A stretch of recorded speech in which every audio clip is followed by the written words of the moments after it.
दोस्तों ये कथन और कारण वाले क्वेश्चन में आपको जैसे पता है कि कथन भी मेरा सही है और कारण भी मेरा सही है, तो कैसे पता लगेगा कि मेरे जो क्वेश्चन है वो व्याख्या सही कर रहा है या फिर व्याख्या सही नहीं कर रहा है।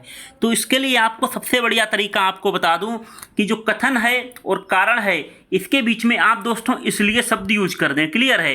अब जैसे अगर हम पूरा सेंटेंस पढ़ेंगे कि भारत में संसदीय शासन प्रणाली है, इसलिए भारत में कार्यपालिका व्यवस्थापिका के प्रति उत्तरदायी होती है। तो हम कहीं ना कहीं अगर सेंटेंस पढ़ रहे हैं तो सेंटेंस मेरा पूरा हो रहा है, मतलब समझ रहे हैं ना। तो सेंटेंस यहाँ पर पूरा सही बन रहा है, तो इसलिए जो है यहाँ पर व्याख्या सही कर रहा है। तो कभी भी अगर कथन और कारण वाले क्वेश्चन आए और आपको पता है कि कथन भी सही है और कारण भी सही है, तो आप लोग यहाँ पर बीच में इसके इसलिए शब्द यूज कर दें, फिर सेंटेंस पढ़िएगा। तो यहाँ पर आपका जो है अगर सेंटेंस सही बन रहा है तो व्याख्या सही कर रहा है, और सेंटेंस सही नहीं बन रहा है तो व्याख्या सही नहीं कर रहा है। क्लियर। हाय एवरीवन, आप सभी का स्वागत है अपने यूट्यूब चैनल पे। दोस्तों यहाँ पर हम यूपी पीसीएस के प्रीलिम्स पेपर के पीवाईक्यू को यहाँ पर कवर करा रहे हैं, और आज हम बात करेंगे 2025 पेपर की। क्लियर। तो दोस्तों जैसा कि आपको पता है, जब भी हम कोई भी पेपर कराते हैं तो उसको हम 3 पार्ट्स में डिवाइड करते हैं। पार्ट 1 में हम आपके 50 क्वेश्चन कवर कराते हैं, पार्ट 2 में 50 क्वेश्चन और पार्ट 3 में 50 क्वेश्चन। पार्ट 1 को फिलहाल हमने कवर करा दिया है, आज हम पार्ट 2 की बात करते हैं। चलिएगा दोस्तों, क्वेश्चन की ओर बढ़ते हैं। क्वेश्चन में आपसे पूछा है कि नई अखिल भारतीय सेवा बनाने के संदर्भ में निम्न में से कौन से कथन सही है। पहला ऑप्शन इन्होंने दिया है, राष्ट्र हित में राज्यसभा नई अखिल भारतीय सेवा बनाने का प्रस्ताव पारित कर सकती है। दूसरा ऑप्शन दिया है इन्होंने, नई अखिल भारतीय सेवा बनाने का प्रस्ताव राज्यसभा में कुल सदस्य संख्या के 2/3। तो ये यहाँ पर आपको देखना है, नोटिस करना है। क्लियर। तो कुल सदस्य संख्या के 2/3 बहुमत से पारित होना आवश्यक है। तो देखो यहाँ पर तो ये बात क्लियर है कि दोस्तों यहाँ पर राज्यसभा जो है वो आपकी नई अखिल भारतीय सेवा बनाने का प्रस्ताव पारित कर सकती है, लेकिन इन्होंने इसमें बताया दूसरे ऑप्शन में कि जो राज्यसभा में कुल सदस्य संख्या के 2/3 बहुमत से पारित होना आवश्यक है। तो दोस्तों यहाँ पर नई अखिल भारतीय सेवा की बात कर रहा है, तो यहाँ पर जो है कुल सदस्य संख्या के 2/3 नहीं, बल्कि वहाँ पर उपस्थित सदस्य, यानी कि जो भी यहाँ पर सदस्य वोट करेंगे वहाँ पर उपस्थित सदस्य संख्या क्या 2/3 होना चाहिए। क्लियर। जैसे मान लो अगर कुल सदस्य संख्या आपकी 100 है, तो उस समय क्या करेंगे 100 का 2/3 होना चाहिए। लेकिन दोस्तों यहाँ पर कुल सदस्य का 2/3 नहीं, बल्कि वहाँ पर मान लो उस दिन, मान लो जिस दिन बिल पारित होना है तो उस दिन टोटल 50 ही सदस्य आए, तो यहाँ पर 100 का 2/3 नहीं बल्कि 50 का 2/3 होना चाहिए। तो इसलिए यहाँ पर ये यहाँ पर गलत हो जाएगा। तो दूसरा ऑप्शन जो है आपका यहाँ पर दोस्तों गलत हो जाएगा, क्योंकि यहाँ पर कुल सदस्य संख्या के नहीं बल्कि उपस्थित संख्या के 2/3 बहुमत से पारित होना आवश्यक है। इसलिए दोस्तों जो राइट आंसर आएगा वो मेरा आएगा केवल 1, यानी कि डी आंसर मेरा राइट आएगा। ओके, तो ये सत्य हो जाएगा और ये आपका सत्य हो जाएगा, क्योंकि यहाँ पर उपस्थित और मतदान करने वाले सदस्यों का 2/3 होना चाहिए। अब अगला देखो, यहाँ पर क्वेश्चन कह रहा है कि जो राज्य दिए गए हैं उसमें हमें यहाँ पर सुमेलित करना है कि किस राज्य में कितने राज्यसभा की सीटों की संख्या है। तो पहला ऑप्शन इन्होंने दिया है महाराष्ट्र, दूसरा ऑप्शन दिया है कर्नाटक। देखो महाराष्ट्र की बात करेंगे तो महाराष्ट्र में सबसे ज़्यादा सीटें हैं, मतलब ऑप्शन के हिसाब से। तो महाराष्ट्र में जो है आपकी 19 सीटें हैं। अब ये वाले क्वेश्चन कैसे सॉल्व करेंगे, पहले का तीसरा देख लेंगे हम। ठीक है, अब देखेंगे पहले का तीसरा। मुझे पता है महाराष्ट्र में दोस्तों आपकी राज्यसभा की जो सीटें हैं वो 19 हैं। पहले का तीसरा देखेंगे किस ऑप्शन में है। पहले का तीसरा इस ऑप्शन में नहीं है, पहले का तीसरा इस भी ऑप्शन में नहीं है, पहले का तीसरा इस ऑप्शन में भी नहीं है। तो यानी कि पहले का तीसरा सिर्फ और सिर्फ डी ऑप्शन में है, यानी कि मेरा जो आंसर निकल के आ गया वो डी अपने आप निकल के आ गया। लेकिन अब कुछ लोग कहेंगे हमें मान लो महाराष्ट्र की नहीं पता है, हमको पता है भाई कर्नाटका की। क्लियर। तो आप यहाँ पर देख सकते हैं, जैसे कर्नाटक की पता है तो कर्नाटक में टोटल आपकी जो सीटें हैं 12 है।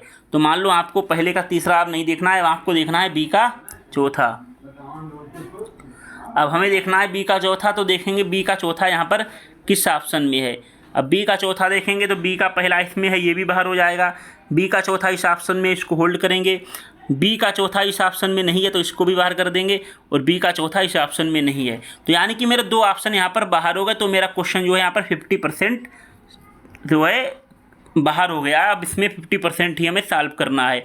अब इसमें और हमें एक देख लेना है। अब मान लो किसी को तमिलनाडु के बारे में पता है, तमिलनाडु या बिहार के बारे में पता है, तो किसी को बिहार के बारे में पता है, तो बिहार में जो टोटल सीटें हैं राज्यसभा की वो 16 हैं। तो सी का पहला देखना है, तो सी का पहला हमारा इस ऑप्शन में है, तो डी आंसर सही हो जाएगा। सी का पहला इस ऑप्शन में नहीं है, तो ये आपका बाहर हो जाएगा। तो इस तरह से यहाँ पर क्वेश्चन को हम सॉल्व करते हैं और सीखते हैं कि मान लो अगर आपको कोई भी क्वेश्चन नहीं आ रहा है तो उसको एग्जाम में किस तरह से हमें सॉल्व करना है। तो इसका जो राइट आंसर निकल के आएगा वो आपका डी निकल के आ जाएगा। ओके, तो ये आप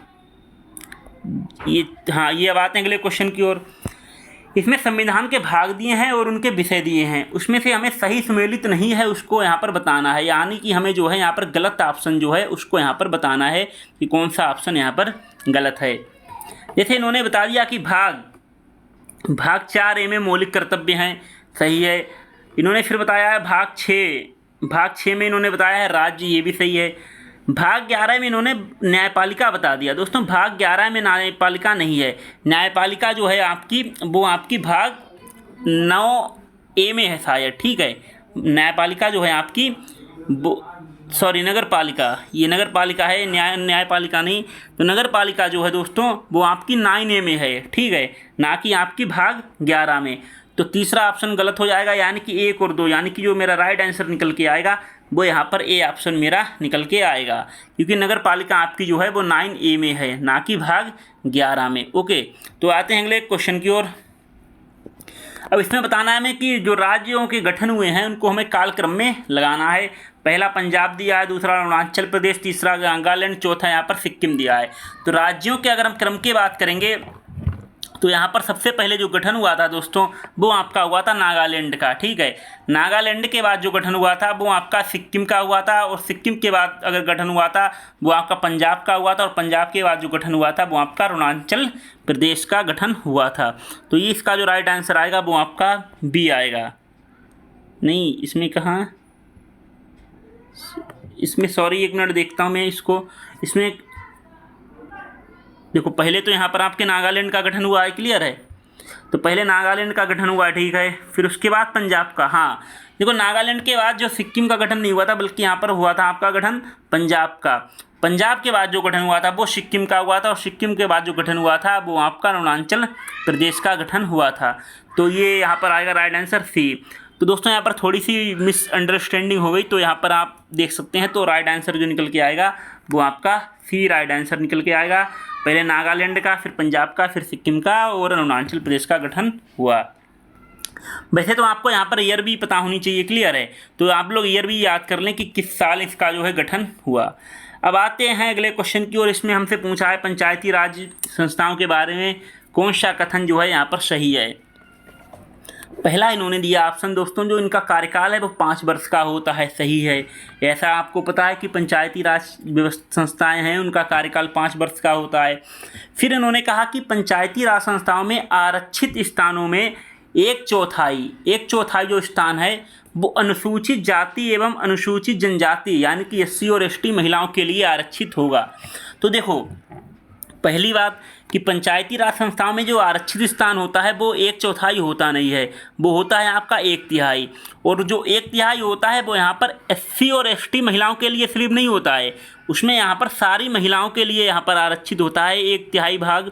और उसमें बता दें इसमें SC और ST की भी महिलाएं शामिल होती हैं, ठीक है। तो 1/3 सिर्फ और सिर्फ SC और ST महिलाओं के लिए आरक्षित नहीं होता है, बल्कि 1/3 स्थान जो है यहाँ पर महिलाओं के लिए आरक्षित होता है पंचायती राज में, क्लियर है। इसमें इन महिलाओं में आपकी SC और ST की भी महिलाएं शामिल होती हैं। तो यानी कि दूसरा मेरा जो है ऑप्शन गलत हो जाएगा, राइट आंसर निकल के आएगा दोस्तों डी। ओके, तो ये देख सकते हैं कार्यकाल 5 साल होता है, और आरक्षण जो होता है यहाँ पर महिलाओं के लिए होता है 1/3, ना कि SC और ST की महिलाओं के लिए। ये महिलाओं के लिए होता है और इसमें SC और ST की भी महिलाएं यहाँ पर शामिल होती हैं। अगले क्वेश्चन की ओर आते हैं। इसमें हमें बताना है कि कौन सा जो कथन है वो यहाँ पर सही है। फिर इन्होंने पूछ लिया है कि नगर पालिका सदस्य बनने के लिए न्यूनतम आयु 25 वर्ष होनी चाहिए। देखो, नगर पालिका सदस्य बनने के लिए 25 नहीं बल्कि मिनिमम एज है वो आपकी 21 वर्ष होनी चाहिए। तो पहला ऑप्शन मेरा गलत हो जाएगा। फिर दूसरा इन्होंने कहा है नगर पालिकाओं में सीधे चुनावों से आने वाले कुल सदस्यों का 1/3 स्थान महिलाओं के लिए आरक्षित है। ये देखो इन्होंने सही बताया कि जो 1/3 स्थान है वो यहाँ पर महिलाओं के लिए आरक्षित है। तो 1/3 यहाँ पर देखेंगे तो केवल 2 आंसर जो है यहाँ पर सही आएगा। तो सी इसका जो है राइट आंसर हो जाएगा। तो इसको देख सकते हैं 1/3 भाग है जो महिलाओं के लिए आरक्षित होता है और इन्हीं महिलाओं में एससी और एसटी महिलाएं भी शामिल होती हैं, जैसा कि अभी हमने पीछे क्वेश्चन में बताया था। अब बात करते हैं, इन्होंने बात की है पीएससी लोक लेखा समिति के बारे में, कोई कौन सा कथन जो है सही नहीं है। तो लोक लेखा समिति के बारे में बताना है कि गलत ऑप्शन जो है कौन सा है। जैसे इन्होंने बताया कि जो लोक लेखा समिति है वो अपनी रिपोर्ट लोक सेवा को सौंपती है, ये सही है। यानी कि जो लोक लेखा समिति है वो यहाँ पर रिपोर्ट अपनी लोक सेवा को सौंपती है। फिर उन्होंने कहा कि लोक लेखा समिति में राज्यसभा के 15 सदस्य, किसके? राज्यसभा के 15 सदस्य। तो ये भी गलत हो जाएगा, क्योंकि लोक लेखा समिति में जो राज्यसभा के सदस्य होते हैं वो टोटल आपके 7 सदस्य होते हैं, ना कि 15 सदस्य जो होते हैं वो आपके लोकसभा के होते हैं। टोटल मेंबर्स जो रहते हैं लोक लेखा समिति में वो 22 मेंबर्स रहते हैं। इसमें लोकसभा के 15 और राज्यसभा के 7 सदस्य शामिल होते हैं। तो राइट आंसर जो आएगा वो आपका केवल 1 आएगा, क्योंकि यहाँ पर जो है लोक लेखा जो रिपोर्ट है अपनी लोकसभा को सौंपती है। तो केवल 1 आंसर मेरा आएगा, डी आंसर इसका सही हो जाएगा। सी केवल 2। ये देखो यहाँ पर गलत है, आपको बता दें जो इसका आंसर यहाँ पर इन्होंने दिया है, सॉरी हमसे पूछा गलत है। हाँ ये देखना है ना, क्वेश्चन को पढ़ना है। पहले क्वेश्चन में हमसे पूछा कि कौन सा सही नहीं है, अब यही दिक्कत है। इसमें इन्होंने पूछा कौन सा सही नहीं है, तो मतलब मुझे यहाँ पर गलत ऑप्शन का चयन करना है। तो गलत तो आपका दूसरा है, तो केवल 2 इसका जो है राइट आंसर आएगा। ऐसे ही गलतियाँ होती हैं एग्जाम में, एक एक चीज़ को यहाँ पर देखते चलना है कि हमसे सही पूछा है कि गलत पूछा है। हमसे गलत पूछा था इसलिए केवल 2 इसका राइट आंसर आएगा।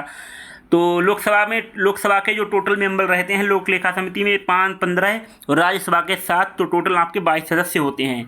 ओके, तो ये आपको यहाँ पर पता होना चाहिए। और ये सीएजी की रिपोर्ट की जांच करती है जो आपकी लोक लेखा समिति होती है।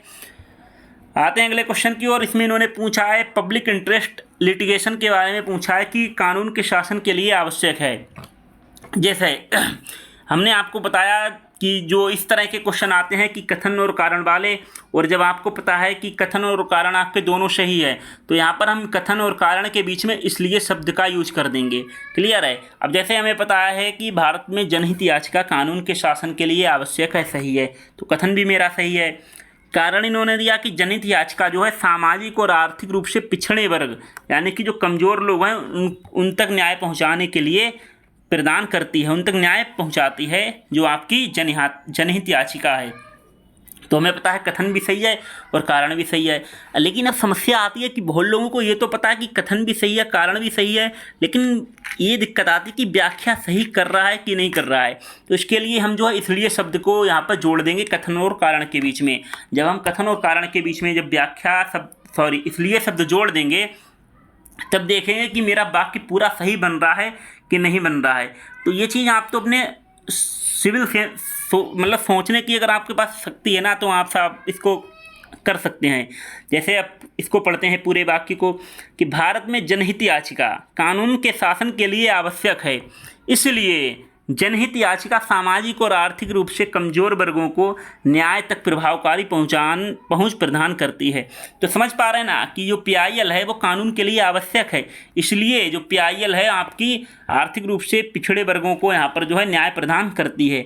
तो यहाँ पर व्याख्या भी यहाँ पर इसकी सही कर रहा है। तो राइट आंसर जो है वो डी निकल के आ जाएगा। ओके, तो जब भी आपके कथन और कारण दोनों सही आते हैं तो इसलिए शब्द आप जोड़ दें। अच्छा, आते हैं अगले क्वेश्चन की ओर। अगले क्वेश्चन में हमको बताना है कि भारत में संसदीय प्रणाली है, ये भी कथन कारण वाला है। ओके, और भारत में कार्यपालिका मतलब काउंसिल ऑफ मिनिस्टर जो मंत्री रहते हैं वो आपके संसद के प्रति उत्तरदायी होते हैं। ये तो सबको पता है कि भारत में संसदीय शासन प्रणाली है, ये भी सही है।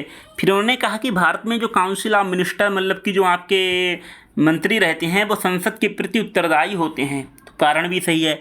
अब दोस्तों फिर वही समस्या कि भैया व्याख्या सही कर रहा है कि नहीं कर रहा है। तो हमने अभी एक आपको ट्रिक बताई थी कि इसके बीच में आप इसलिए शब्द जोड़ दें। देखो अगर आपको आ रहा है तब तो आप ठीक है, मान लो कोई क्वेश्चन आपको नहीं आ रहा है तो आप बीच में क्या करें, बीच में आप इसलिए शब्द जोड़ दें।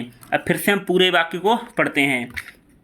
भारत में संसदीय शासन प्रणाली है, इसलिए भारत में जो कार्यपालिका है वो संसद के प्रति उत्तरदायी होती है। तो यहाँ पर देखो आप समझ पा रहे हैं कि सेंटेंस पूरा फिट बैठ रहा है ना, तो इसलिए जो है व्याख्या यहाँ पर सही कर रहा है। ओके, तो जो है इसका जो है राइट आंसर डी निकल के आ जाएगा। तो राइट आंसर इसका जो है वो आपका डी निकल के आएगा। तो ये व्याख्या भी यहाँ पर आपकी सही कर रहा है। आते हैं अगले क्वेश्चन की ओर। इन्होंने पूछ लिया कि जो 1976 में 42वां संविधान संशोधन हुआ था उसमें कौन कौन से शब्द यहाँ पर जोड़े गए। पहला समाजवादी, धर्मनिरपेक्षता, संप्रभुता, गणतंत्र। तो 42वें संविधान संशोधन 1976 में दोस्तों कौन कौन से शब्द जोड़े गए, वहाँ पर आपके 3 शब्द टोटल जोड़े गए थे, समाजवादी, धर्मनिरपेक्ष और तीसरा जो शब्द था जो कि ऑप्शन में नहीं है, अखंडता। तो यहाँ पर दोस्तों 3 शब्द आपके जोड़े गए थे, लेकिन तो आपके समाजवादी और धर्मनिरपेक्षता जोड़े गए। तो केवल 1 और 2 देखिएगा किस ऑप्शन में है, डी ऑप्शन में। राइट आंसर आपका जो आएगा डी आंसर आएगा। अगले क्वेश्चन में दोस्तों आते हैं, इसमें आपके लोकसभा दिए गए हैं, लोकसभा के अध्यक्ष बताने हैं, सुमेलित करना है। जैसे दोस्तों हमें पता है कि 11वीं लोकसभा के अध्यक्ष थे वो आपके पी.ए. संगमा थे। तो ए का पहला देखो किस किस ऑप्शन में है। तो ए का पहला हम देखेंगे ए ऑप्शन में है, ए का पहला इस ऑप्शन में नहीं है, इसको बाहर कर देंगे। ए का पहला इस ऑप्शन में नहीं, इसको भी बाहर कर देंगे। ए का पहला इस ऑप्शन में भी नहीं, इसको भी बाहर कर देंगे। तो 3 ऑप्शन बाहर हो गए। तो यानी कि मेरा जो राइट आंसर निकल के आ गया वो आपका डी आ गया। और ये तो मैंने तरीका बता दिया। अगर मान लो 2 ऑप्शन आपके सही होते तो आप किसी एक को यहाँ पर और देख सकते हैं। इसी तरह 12वीं लोकसभा के अध्यक्ष थे जीएमसी बालयोगी, 14वीं लोकसभा के शोभनाथ चटर्जी, 17वीं लोकसभा के ओम बिरला भाई साहब वही हैं। ओके, तो ये आप अध्यक्ष हैं, इनका जो कार्यकाल आप देख सकते हैं। अब फिलहाल हमें सुमेलित करना है, यहाँ पर संविधान सभा की जो समितियाँ हैं उनके अध्यक्ष से हमें सुमेलित करना है। देखो, अगर आपने पॉलिटी पढ़ा होगा, फिलहाल तो आप तैयारी कर रहे हैं तो पढ़ा तो होगा ही होगा, तो आपको पता होगा। कुछ नहीं पता तो आपको प्रारूप समिति के अध्यक्ष तो पता होंगे। प्रारूप समिति के दोस्तों जो अध्यक्ष थे वो अंबेडकर साहब थे। तो आप देख सकते हैं कि सी का जो तीसरा है वो किस ऑप्शन में है, सी का तीसरा ए ऑप्शन में है, सी का तीसरा इसमें नहीं है तो इसको बाहर करेंगे, सी का तीसरा इस ऑप्शन में भी है और सी का तीसरा इस ऑप्शन में भी है। यानी अब मेरे पास 3 ऑप्शन बचते हैं। अब जैसे संघीय संविधान समिति की बात करेंगे तो संघीय संविधान समिति के जो अध्यक्ष थे वो पंडित जवाहरलाल नेहरू थे। तो पहले का चौथा हम देखेंगे, तो पहले का चौथा देखेंगे किस ऑप्शन में है, इसमें नहीं है, इसको बाहर कर देंगे। अब पहले का चौथा इस ऑप्शन में है तो इसको रोकेंगे, पहले का चौथा इस ऑप्शन में है तो इसको भी रोकेंगे। यानी अब मेरे पास सी और डी ऑप्शन आपके बचते हैं। प्रक्रिया नियम समिति, उसके जो अध्यक्ष थे वो यहाँ पर डॉक्टर राजेंद्र प्रसाद थे। तो सी का पहला देखेंगे हम, तो सी का पहला ये बी का पहला देखेंगे ना, हाँ वही तो बी में है ना प्रक्रिया नियम समिति, तो बी का पहला देखेंगे। तो बी का पहला मेरा डी ऑप्शन में निकल के आया और सी ऑप्शन में नहीं है, तो इसलिए जो राइट आंसर आएगा वो आपका डी आ जाएगा। यहाँ पर आपको पता होना चाहिए संघीय संविधान समिति के अध्यक्ष नेहरू जी थे, राजेंद्र प्रसाद यहाँ पर जो थे प्रक्रिया नियम समिति के, प्रारूप समिति के अध्यक्ष अम्बेडकर साहब, मौलिक अधिकार के जो अध्यक्ष थे वो यहाँ पर जे.बी. कृपलानी थे। देखो, संसद में वित्तीय समितियां हैं जो आपकी जो है भारत के संसद में वित्तीय समिति कौन कौन सी है, प्राक्कलन समिति, लोकलेखा समिति, सार्वजनिक उपक्रम समिति। तो ये तीनों समितियां हैं, ये आपके संसद में वित्तीय समितियां हैं। तो राइट आंसर जो आएगा वो आपका बी आंसर निकल के आ जाएगा। आते हैं अगले को। अब देखो यहाँ पर इनके कार्य भी पता होना चाहिए। जैसे आपकी लोकलेखा समिति है, सीएजी के रिपोर्ट की जांच करती है। प्राक्कलन समिति है जो आपकी सरकारी योजनाएं हैं वो या जो अर्थव्यवस्था है उसकी यहाँ पर जाँच करती है। और जो आपकी सार्वजनिक उपक्रम समिति है वो आपकी दोस्तों सार्वजनिक उपक्रम है उनमें यहाँ पर दक्षता सुनिश्चित करती है। बाकी दोस्तों सबसे बड़ी खुशखबरी आपको पता है, हमारी जो ऑफिशियल वेबसाइट है वो यहाँ पर लॉन्च हो चुकी है। studyclubchakkar.in आप डालेंगे तो आप यहाँ पर प्रीमियम बुक पर जब क्लिक करेंगे तो यहाँ पर आप जो है बुक्स वगैरह देख सकते हैं हर साल की, 2022 की, 2023 की, 2021 की, 2020 की। इसमें क्या करना है, इसमें आपको एड टू कार्ड करना है, फिर आपको कूपन कोड लगा देना है फ्री 100 का। ठीक है, फ्री 100 का कूपन कोड लगाएंगे तो यहाँ पर आपको कोई भी पैसा देना नहीं पड़ेगा, 0 रुपये आपको पे करने पड़ेंगे। ये बुक आप फाइनली परचेस कर सकते हैं। नहीं खरीदी है तो आप इसको परचेस कर सकते हैं। आते हैं अगले क्वेश्चन की ओर। इसमें पूछ लिया राष्ट्रीय एकता के बारे में। राष्ट्रीय एकता की अवधारणा में राजनीतिक, आर्थिक, सामाजिक, सांस्कृतिक एवं मनोवैज्ञानिक आयाम तथा उनके बीच आंतरिक संबंध सम्मिलित हैं। तो ये तो बात है ही है भाई, राष्ट्रीय एकता में सिर्फ और सिर्फ राजनीतिक चीज़ें नहीं हैं, उसमें आर्थिक, सामाजिक, सांस्कृतिक सारी चीज़ें हैं। फिर उन्होंने कहा कि इसका गठन 1961 में किया गया था अनेकता में एकता के सिद्धांत के आधार पर। अब जैसे हमें पता है दोनों सही हैं, ठीक है। अब यहाँ पर हम इसलिए शब्द इसमें लगाएंगे क्योंकि अब व्याख्या वाला पूछ लिया है। अब जैसे इन्होंने कहा कि राष्ट्रीय एकता की अवधारणा जो है उसमें आर्थिक, सामाजिक, राजनीतिक सारे आयाम जो हैं यहाँ पर शामिल हैं। फिर हम इसलिए आयाम शामिल है, इसलिए राष्ट्रीय एकता परिषद का गठन जो है 1961 में अनेकता में एकता के सिद्धांत के आधार पर किया गया था। ये देखो व्याख्या तो सही नहीं कर रहा है, अगर हम सेंटेंस को पढ़ेंगे ना दोस्तों तो देखो लग रहा है ना कुछ अलग सा कि यार मैच उतना फिल नहीं हो रहा है मेरा सेंटेंस। जैसे राष्ट्रीय एकता की अवधारणा में राजनीतिक, आर्थिक, सामाजिक जो भी आपके आयाम थे वो इसमें शामिल हैं, इसलिए यहाँ पर इसका गठन किया गया था। नहीं भाई, गठन जो सही तो हैं, गठन किया गया था इसीलिए इसमें जो है आपके राजनीतिक, सामाजिक आयाम शामिल हैं, तो व्याख्या सही नहीं कर रहा है, ठीक है। तो ये देख सकते हैं दोनों सही है और यहाँ पर व्याख्या सही नहीं कर रहा है। तो आते हैं इसमें अगले क्वेश्चन की ओर देखते हैं। इसमें हमसे पूछा है कि लोकतांत्रिक राज्य में आर्थिक, सामाजिक और राजनीतिक कार्यों हेतु जो है निदेशक सिद्धांत महत्वपूर्ण है। सही है, आर्थिक और सामाजिक लोकतंत्र की स्थापना करना ही निदेशक सिद्धांतों का मूल उद्देश्य है। कारण भी सही है। अब व्याख्या की बात करेंगे तो यहाँ पर व्याख्या करेंगे तो इसलिए शब्द लगाएंगे बीच में। तो फिर पढ़ते हैं वाक्य को कि आधुनिक लोकतांत्रिक राज्य में आर्थिक, सामाजिक और राजनीतिक कार्य हो तो निदेशक जो सिद्धांत हैं वो महत्वपूर्ण है, इसलिए आर्थिक और सामाजिक लोकतंत्र की स्थापना करना ही निदेशक सिद्धांतों का मूल उद्देश्य है। तो ये देखो फुलफिल हो रहा है, तो दोनों सही है और सही व्याख्या कर रहा है। देखो अगर आप इसलिए शब्द लगाएंगे ना तो सेंटेंस आपका फुलफिल हो जाएगा पूरा, आपको पढ़ने में कुछ अलग सा महसूस नहीं होगा। ओके, तो ये देख सकते हैं। अगले क्वेश्चन की ओर आते हैं। भाषाएं दी गई हैं, इन्होंने बताया कि कौन सी भारतीय भाषा जो है संविधान की 8वीं अनुसूची में शामिल नहीं है। नेपाली, डोगरी, बोडो, ये यार भोजपुरी इसमें अभी कहाँ शामिल हुई है, ठीक है। तो राइट आंसर आपका केवल एक आएगा। तो ये देख सकते हैं भोजपुरी भाषा जो है इसमें शामिल नहीं किया गया है। और 8वीं अनुसूची में टोटल अभी आपकी 22 भाषाएँ यहाँ पर शामिल हैं।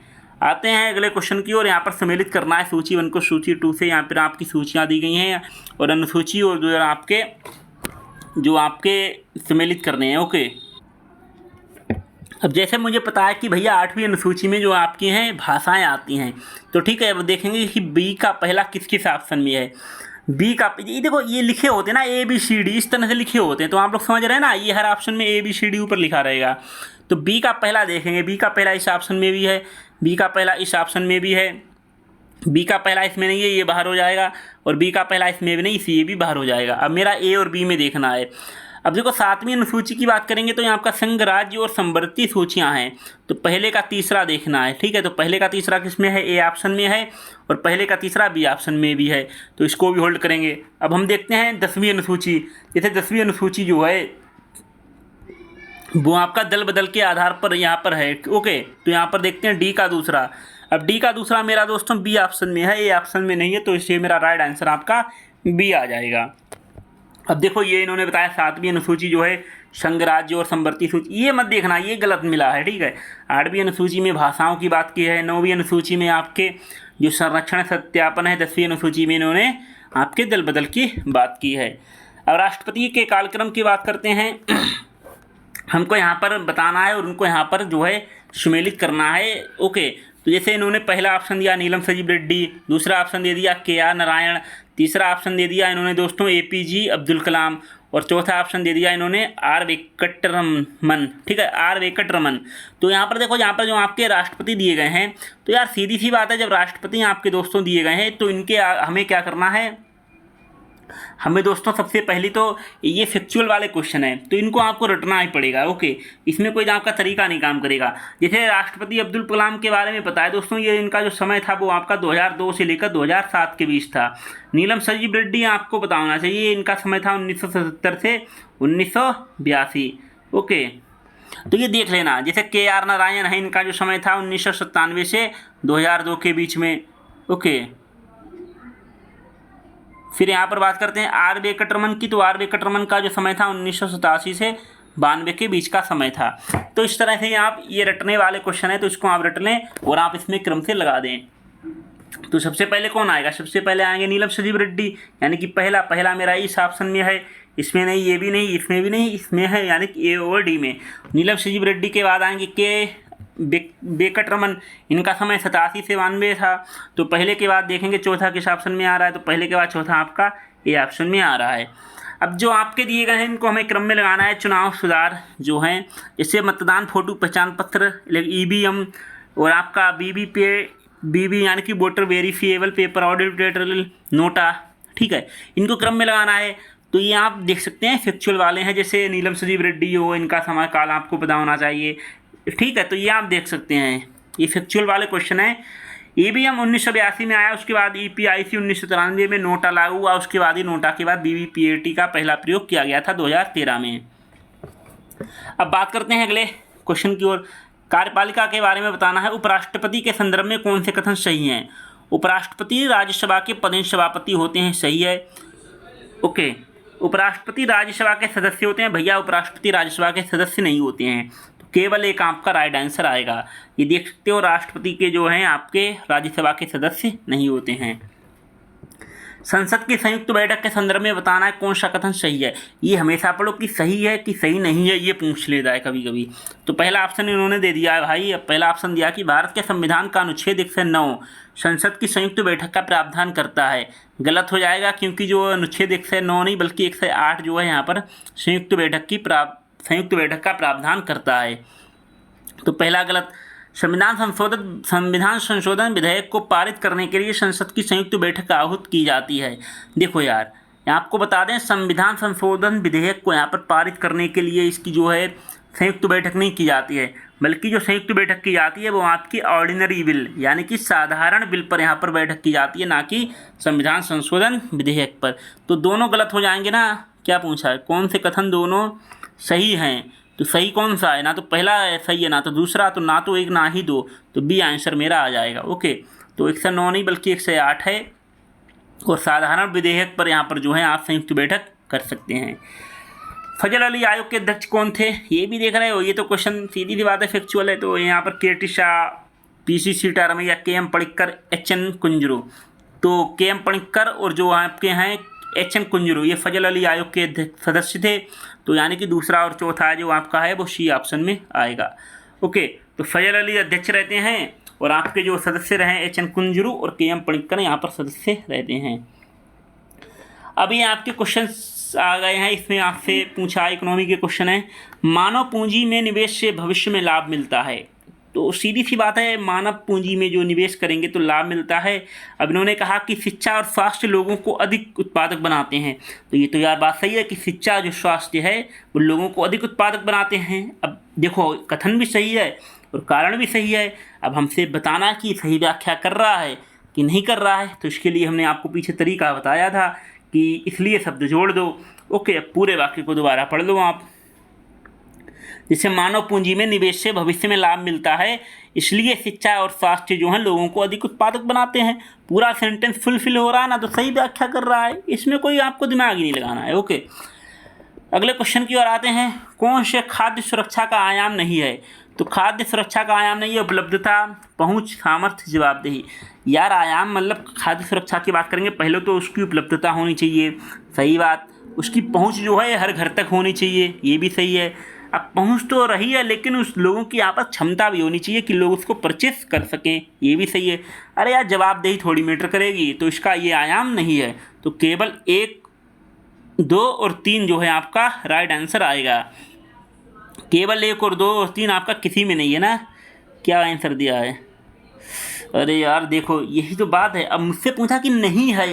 अब यहाँ मैं क्या देख रहा हूँ, मैं यहाँ पर देख रहा हूँ कि पहला, दूसरा और तीसरा किस ऑप्शन में है, जबकि हमसे पूछा कि कौन सा आयाम नहीं है।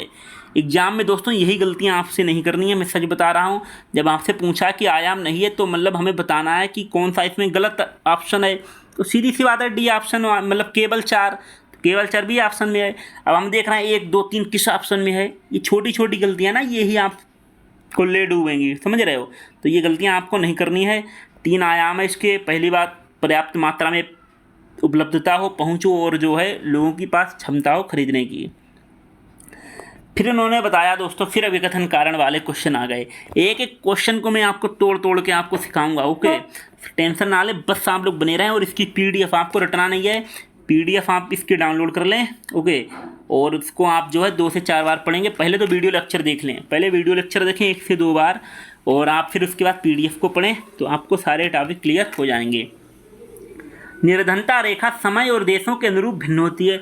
भाई सीधी सी बात है, हर देश का अपना जियोग्राफिकल लेवल जो है अलग अलग होता है, तो उसकी जो है रेखा जो है निर्धनता रेखा भी अलग होगी, सही है। लोगों की मूलभूत आवश्यकताएं क्षेत्रों और समय के अनुसार भिन्न होती हैं, ये भी सही है कि भैया जो आवश्यकताएं हैं लोगों की वो भी यहाँ पर अलग अलग होती हैं। अब आप लोग सोचेंगे कि अब तो ये समझ में आ गया कि दोनों सही हैं, अब समस्या आती है कि व्याख्या सही कर रहा है कि नहीं कर रहा है। तो इसलिए हमने आपको बताया पीछे कि इसलिए शब्द जोड़ दो, वही पुराना अपना तरीका। अब इसलिए शब्द जोड़ो, सेंटेंस पूरा पढ़ के देखो, सही बन रहा है तो सही व्याख्या करेगा, नहीं कर रहा है तो नहीं व्याख्या करेगा। स्टार्ट करते हैं। निर्धनता रेखा समय और देशों के अनुरूप भिन्न होती है, इसलिए लोगों की मूलभूत आवश्यकताएं क्षेत्रों और समय के अनुसार भिन्न होती हैं। फुलफिल हो रहा है तो सही व्याख्या करेगा, कुछ आपको लॉजिक ही नहीं लगाना है, ठीक है।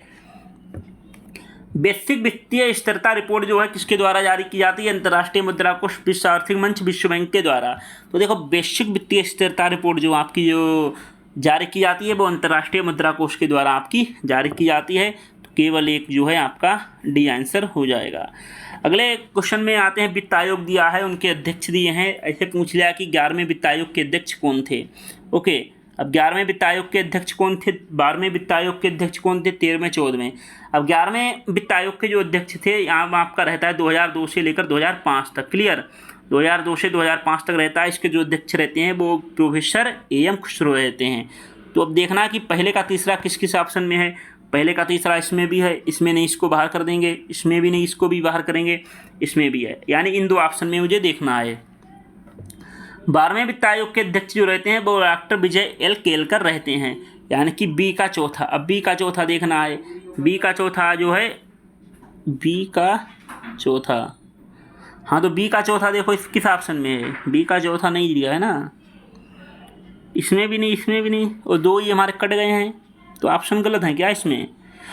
तो दोस्तों इसमें देखो क्या है ना, इसमें आपको बता दें, देखो इसमें जो है आपके ऑप्शन जो है गलत दिए गए हैं, ठीक है। ये PCS में पेपर में इन्होंने ऑप्शन गलत दे दिए हैं। अब आपको बताते हैं क्या है सीन। जैसे अभी हमने बताया कि 11वें वित्त आयोग के अध्यक्ष कौन हैं, प्रोफेसर AM खुसरो। तो पहले का तीसरा आएगा, ठीक है, पहले का तीसरा आएगा, पहले का तीसरा, इसमें नहीं, ये भी बाहर, इसमें नहीं, ये भी बाहर, बचे मेरे पास 2 ऑप्शन, क्लियर। 12वें वित्त आयोग के अध्यक्ष थे दोस्तों वो आपके डॉक्टर विजय L केलकर थे, यानी कि बी का चौथा। अब बी का चौथा आपका ना इस ऑप्शन में है ना इस ऑप्शन में, सो इस हिसाब से ये दोनों बाहर हो जाएंगे, चारों बाहर हो जाएंगे। फिर आपको मिलाना है, देखो 13वें वित्त आयोग के जो अध्यक्ष थे वो आपके रंगराजन भाई साहब थे, डॉक्टर C रंगराजन। तो सी का पहला, और जो 14वें वित्त आयोग के अध्यक्ष 2015 से 20 तक रहे हैं वो आपके डॉक्टर YB रेड्डी, तो यानी कि डी का दूसरा। तो मेरा जो क्रम आएगा वो तीसरा चौथा पहला दूसरा, तीसरा चौथा पहला दूसरा, ये किसी ऑप्शन में नहीं है, ओके। तो ये देखो इन्होंने बता दिया है, तो ये तीसरा दूसरा पहला नहीं, ये तीसरा दूसरा पहला चौथा बताया, ये गलत हो जाएगा, ओके। तो ये आपका जो गलत हो जाएगा, तो आप इसमें जो है सही उत्तर दिया नहीं है, वो हमने आपको पीछे बता दिया, तीसरा चौथा पहला दूसरा ये आएगा, ये किसी ऑप्शन में नहीं था। 11वें वित्त आयोग के अध्यक्ष खुसरो साहब थे, 12वें के केलकर भाई साहब थे, वित्त आयोग के अध्यक्ष जो थे 13वें रंगराजन, 14वें वित्त आयोग के अध्यक्ष डॉक्टर YB रेड्डी थे, ओके। तो ये क्वेश्चन गलत हो गया, इसको UPSC ने मतलब समझ रहे हो बाहर कर दिया होगा या फिर सबको नंबर दे दिए होंगे। आते हैं अगले क्वेश्चन की ओर। निर्धनता का सामाजिक संकेतक नहीं है, ये देखो नहीं है पूछा है, ये था नहीं है कि है वो पूछा है। तो सामाजिक संकेतक निरक्षरता ये भाई इसमें शामिल किया जाता है। सुरक्षित पेयजल इसको भी यहाँ पर सामाजिक संकेतक में शामिल किया जाता है। रोजगार के अवसर ये भी यहाँ पर सामाजिक संकेतक में शामिल किया जाता है। नहीं है पूछा, जो घर का आकार जो है वो सामाजिक संकेतक नहीं है। देखो घर किसी का कितना बड़ा है कितना छोटा है ये सामाजिक संकेतक नहीं बल्कि आर्थिक संकेतक है। तो केवल 4 को यहाँ पर शामिल नहीं किया गया क्योंकि हमसे पूछा है नहीं है, ओके। तो केवल 4 इसका जो है राइट आंसर आएगा। अगले क्वेश्चन में आते हैं। अगले क्वेश्चन में हमसे पूछा है कि जो आपकी मल्टी डायमेंशनल पॉवर्टी इंडेक्स है MPI, उसके बारे में बताना कौन सा कथन सही है। सबसे ज़्यादा फोकस यहीं पे हमें करना है। इसे 2010 में विकसित और प्रस्तुत किया गया था, सही है। कथन दे दिया इन्होंने, यह अत्यधिक गरीबी को मापता है और प्रति एक दिन डॉलर से कम जो जीवन यापन करते हैं उनको शामिल करता है। अब देखो इसमें बीच में इसलिए शब्द मत लगाना, ठीक है, क्योंकि इसलिए शब्द लगता है कथन और कारण में, लेकिन आपके यहाँ पर दोनों कथन दिए गए हैं। ओके, तो इसलिए शब्द यहाँ पर नहीं लगाएंगे। इसे 2010 में विकसित किया गया, सही है। यह अत्यधिक गरीबी को नापता है, ये भी सही है। और प्रतिदिन $1 से कम जीवन यापन करने वालों को शामिल करता है, ये गलत है, क्योंकि ये देखो यहाँ पर किसी के मनी मतलब कितने पैसे कमा रहा है उसको यहाँ पर शामिल नहीं करता है, बल्कि ये शिक्षा स्वास्थ्य को यहाँ पर शामिल करता है। तो केवल जो आपका एक आंसर है वो आपका सही आएगा। और ये जो आपको बता दें, ये जो इसके जो 3 पिलर्स रहते हैं आपके MPI के मल्टी डायमेंशनल पॉवर्टी इंडेक्स में, ये स्वास्थ्य, शिक्षा और जीवन स्तर को लेकर यहाँ पर शामिल करता है, ना कि $1 से कमाए वाले व्यक्तियों को यहाँ पर शामिल करता है। ओके, तो ये छोटी छोटी चीज़ें हैं, पता होनी चाहिए। अब यार कालानुक्रम क्रम में यहाँ पर लगाना है, मतलब क्रम में इनको हमें सम्मिलित लगाना है कि पहले कौन सी योजना आई थी। तो यार ये आप देख लेना यहाँ पर, ठीक है, ये आपकी जो योजनाएँ हैं वो आप यहाँ पर देख सकते हैं, ठीक है। ये 3 से 4 बार पढ़ेंगे तो आपको याद हो जाएंगी। अब जैसे इन्होंने बताया कि गठन को यहाँ पर सही काल क्रम में, यानी कि प्राचीनतम से नवीनतम क्रम में लगाना है क्रम में। अब जैसे इन्होंने पूछ लिया है लकड़वाला समिति, ओके, अब लकड़वाला समिति आपसे पूछ लिया है, फिर उन्होंने पूछ लिया रंगराजन समिति, तेंदुलकर समिति, फिर आपसे इन्होंने पूछ लिया है दांडेकर और रथ समिति। तो ये भी इसमें यार देखो फैक्चुअल है, इसको भी रटना है। जैसे आपको बता दें, सबसे पुरानी समिति जो थी वो आपकी दांडेकर रथ समिति थी, ठीक है, 1971 में इसका गठन किया गया। फिर आती है आपकी लकड़वाला समिति। लकड़वाला समिति का गठन किया गया था 1993 में। देखो ये फैक्चुअल वाले हैं, इनमें हम क्या ही बताएं, इसको तो आप रटना ही पड़ेगा, इसके लिए ऐसा नहीं है कि हम आपको कुछ घोल पिला देंगे। रंगराजन समिति, इसका गठन सबसे बाद में किया गया 2014 में, और तेंदुलकर समिति का गठन किया गया था 2009 में। तो ये देख सकते हैं इस तरह से आप। तो इसका जो राइट यानी कि पहले दांडेकर समिति चौथा आएगा, चौथा किस ऑप्शन में, इसमें है, इसमें नहीं, ये बाहर, ये बाहर। उसके बाद आपकी आती है लकड़वाला समिति। लकड़वाला समिति ये ऑप्शन में है, इसमें भी है, ठीक है। उसके बाद आती है 2009 में तेंदुलकर समिति। तो 2009 में तेंदुलकर समिति डी ऑप्शन में आएगी, इसमें नहीं है तो ये बाहर। तो राइट आंसर आपका डी आएगा, ठीक है। तो ये आप देख सकते हैं समितियाँ, इनका जो क्रम है वो आप देख सकते हैं। ये देखो अभिकथन कारण के हैं। अब अभिकथन कारण है, अगर दोनों सही हो जाएंगे तो हम व्याख्या वाले पर आएंगे, तो उसके लिए हम बीच में यहाँ पर इसलिए शब्द का यूज करेंगे। तो इसमें बताया खाद्य सुरक्षा अधिशेष खाद्य उत्पादन वर्षों में भी आवश्यक है। तो खाद्य सुरक्षा जो है वो अधिशेष खाद्य उत्पादन वर्षों में भी आवश्यक है, सही है। कारण दिया असमान वितरण और दुर्गम पहुंच के बाहर, ठीक है, जो दुर्गम क्षेत्र हैं उसके बाहर होने के कारण भुखमरी अभी भी हो सकती है, ये भी सही है। अब व्याख्या करना है, तो मुझे पता है कि कथन भी सही है, कारण भी सही है। अब मुझे व्याख्या करनी है कि सही व्याख्या कर रहा है या सही व्याख्या नहीं कर रहा है, तो इसलिए यहाँ पर बीच में इसलिए शब्द को जोड़ते हैं। तो पूरे वाक्य को पढ़ते हैं हम। खाद्य सुरक्षा अधिशेष खाद्य उत्पादन वर्षों में भी आवश्यक है, इसलिए असमान वितरण और दुर्गम पहुँच के बाहर होने के कारण भुखमरी अभी भी हो सकती है। पूरा सेंटेंस सही फिट हो रहा है, तो यानी कि सही व्याख्या कर रहा है, तो डी आंसर इसका जो हो जाएगा, ठीक है। देखो यार, मैं आपको एक एक क्लियर बता रहा हूँ। मैंने सम्मिलित वाले क्वेश्चन में आपको ट्रिक बताया है, मैंने आपको ट्रिक बताया है कि जो कथन कारण वाले क्वेश्चन रहते हैं उनमें किस तरह से आपको करना है। ओके, प्रधानमंत्री मुद्रा योजना के बारे में बताना है, किसके अंतर्गत आती है, वित्त मंत्रालय के अंतर्गत आती है। कुछ दिमाग सॉरी है, कहाँ केवल 3 देखो ना, बी ऑप्शन में आएगा ना। फिर पूछ लिया ह्यूमन डेवलपमेंट इंडेक्स के बारे में कौन से कथन सही है। ये अवश्य देखो कौन से कथन सही हैं और कौन से कथन सही नहीं हैं।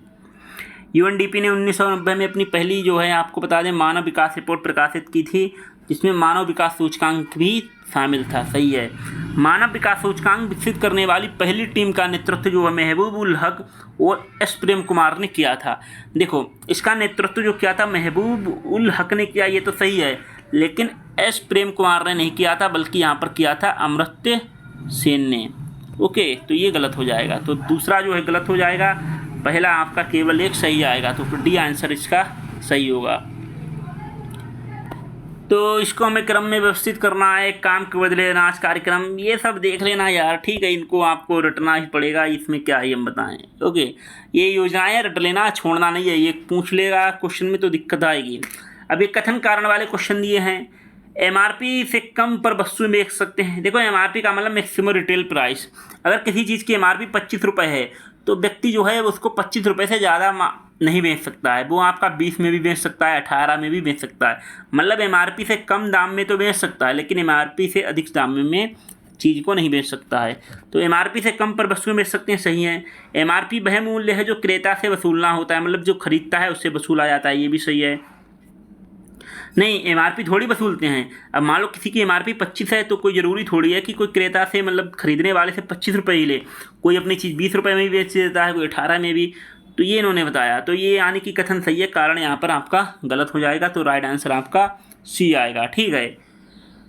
तो MRP मतलब मैक्सिमम रिटेल प्राइस, तो ये इन्होंने बताया है। ये अनिवार्य मूल्य नहीं है कितने पर ही बिकेगा, हमने जैसे बताया। अगर 25 है तो कोई 20 में भी बेच देगा, कोई 22 में भी बेच देगा, लेकिन 25 रुपये से ज़्यादा नहीं बेचेगा। जैसे कोई 28 में बेचेगा तो यहाँ पर इलीगल होता है। ओके, विश्व बैंक और IMF के बारे में बताना है, कौन से कदम सही हैं। विश्व बैंक और अंतर्राष्ट्रीय मुद्रा कोष की स्थापना एक साथ की गई और इसे सामूहिक रूप से ब्रेटन वुड्स जुड़वा भी कहा जाता है। IMF और विश्व बैंक का मुख्यालय जो है, हेडक्वार्टर वाशिंगटन DC और न्यूयॉर्क में स्थित है। देखो ये तो बात सही है, इनकी जो स्थापना एक साथ की गई थी और इनको ब्रेटन वुड्स ट्विंस भी कहा गया, ये तो सही है। लेकिन इनका जो हेडक्वार्टर है वो वाशिंगटन DC में है, ना कि आपका न्यूयॉर्क में स्थित है। तो केवल कौन सा आएगा, केवल एक डी आंसर आएगा। अब आपको बताना है, देखो यहाँ पर खाद्य सुरक्षा में अधिकार की अवधारणा प्रस्तावित की गई थी, अमर्त्य सेन के द्वारा की गई। तो यहाँ पर केवल 4 आएगा, बी ऑप्शन जो है सही होगा। तो फिर हमको सम्मिलित करना है। रेलवे मंडल दिए हैं, मुख्यालय हेडक्वार्टर का है। उत्तर रेलवे का हेडक्वार्टर नई दिल्ली में है, सही है। उत्तर पूर्वी रेलवे का जो हेडक्वार्टर है गोरखपुर में है, ये भी सही है। साउथ ईस्टर्न का हेडक्वार्टर कटक में है, गलत है। इसका जो है कोलकाता में है, बांग्लादेश में नहीं है, कोलकाता में, कलकत्ता में, ओके, पश्चिम बंगाल में। तो हमसे पूछा है सही सम्मिलित है, ठीक है। सही सम्मिलित हैं तो कौन कौन से हैं, 1 और 2, यानी कि केवल 1 और 2 इसका जो है राइट आंसर आएगा। तो ये देख सकते हैं। बाकी दोस्तों आज की मेरी क्लास यहाँ पर समाप्त होती है। अगर वीडियो आपको पसंद आई तो आप लोग लाइक कर सकते हैं, और पहली बार आए हैं तो सब्सक्राइब कर लें और इसको आप शेयर करें, क्योंकि मेहनत तो आप जानते हैं बहुत ही ज़्यादा लगता है। तो मेहनत लगता है तो आप लोग एक शेयर तो कर ही सकते हैं अपने दोस्तों को। और बाकी मैंने प्ले लिस्ट बना दिया है। अभी तक हमने आपके 2020, 21, 22, 23, 24 के पेपर को सॉल्व नहीं कराया है, 25 को करा रहे हैं। 25 के बाद 24 पे नंबर लगाएंगे, उसके बाद हम वॉल्यूम 2 लाएंगे, 2016, 17, 18, 19, 20 ये पेपर आपके सॉल्व करा जाएंगे। ठीक है दोस्तों, मिलते हैं नेक्स्ट वीडियो में। बाय बाय, टेक केयर, जय हिंद।